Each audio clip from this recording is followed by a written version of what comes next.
Hi everyone, today we're making Rosie. She is a 3-panel bag, uses a number 3 zipper. It is fully lined and stitched in a single hoop. There are 4 sizes. This is a 6x8, this is a 6x10, the 7x11 already found a home, and this is the 5x7 that we'll be stitching today. So you need a 1-inch wide number 3 nylon coil zipper. The first step is the outline of your bag. You're going to need to measure your spaces as you go. Make sure you add enough for a seam allowance. Step 2 is adding your zipper. This is your zipper placement guide. Place the bottom of your zipper at the bottom line. Make sure the top of your zipper crosses over the top line and tack that in place. Okay, our zipper's attached and it's hard to see black on black. If you turn your hoop over, you'll see now where the guideline is for your guide placement is for your zipper. There's 2 lines of stitching down here. We're going to be using that as a placement guide. The next step is a multitasking step. You'll need 1 piece of your lining.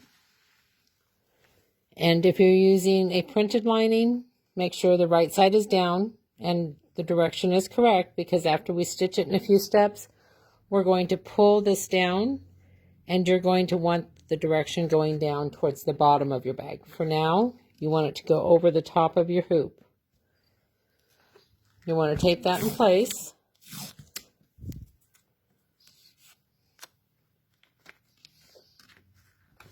Turn your hoop over. And you're going to pull that lining around the top of your hoop and tape it again because you don't want it in your stitching area. Next, we're going to add the top panel, panel 1, and we're doing the flip method. You're going to place your vinyl right side down using your zipper as your guide for placement and tack those both in place at the same time. That is step 2 of this multitasking step. Okay, we did the first step of attaching that top panel, and you also tack down your lining at the same time. We're going to do the fold over method. So you're going to pull your vinyl down, gently finger press it up against the bottom of the zipper teeth, and we're going to stitch right along that zipper. I'll be right back. Okay, we just stitched under our zipper and at the bottom, at the top of the panel. So you're going to stitch under the zipper and across the panel, and then you're going to trim under that bottom line of stitching. You don't have to trim this one closely because we'll be adding another color or a third panel in just a few minutes. Now we're going to do panel 2, and just make sure that you cover all of your outside edges, and you're going to do 1 curved line, and then we're going to trim that. Be right back. Okay, we've attached our second panel and it covers all the outside lines. We're going to trim this one again. You do not want to trim this one real close because we're going to add panel 3 over the top of this. Panel 3 you will want to trim very close. So you should have something that looks like this. Now we're going to add panel 3, and we're going to stitch on the top of the curve and the bottom. Be right back. Okay, all 3 panels are attached.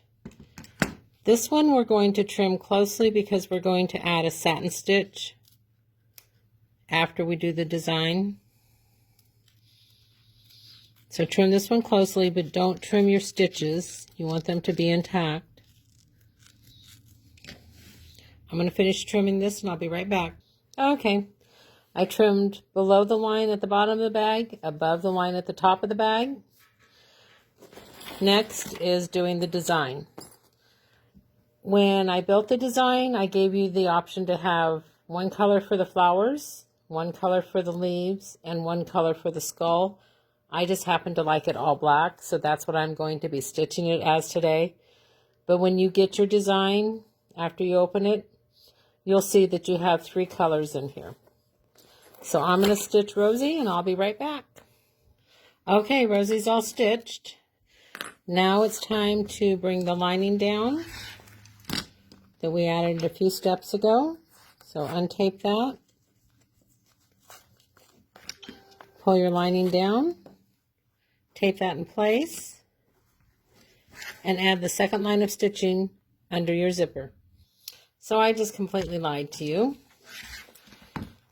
Don't do that. And watch this video twice. Put your lining back. It's time to add the satin stitching. So we're going to add the satin stitching above and below Rosie. Okay, we're back on track. We just did the satin stitch.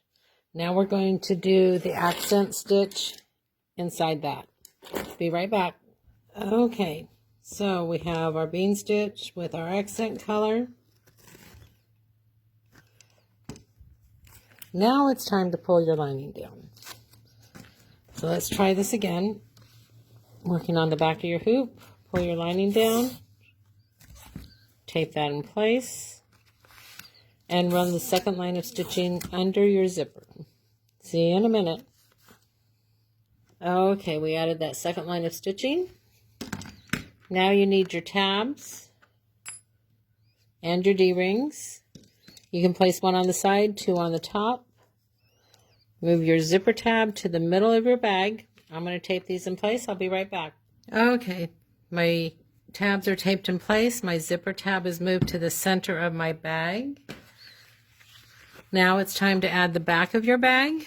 Make sure it covers your entire stitching area and stitch that in place. Be right back.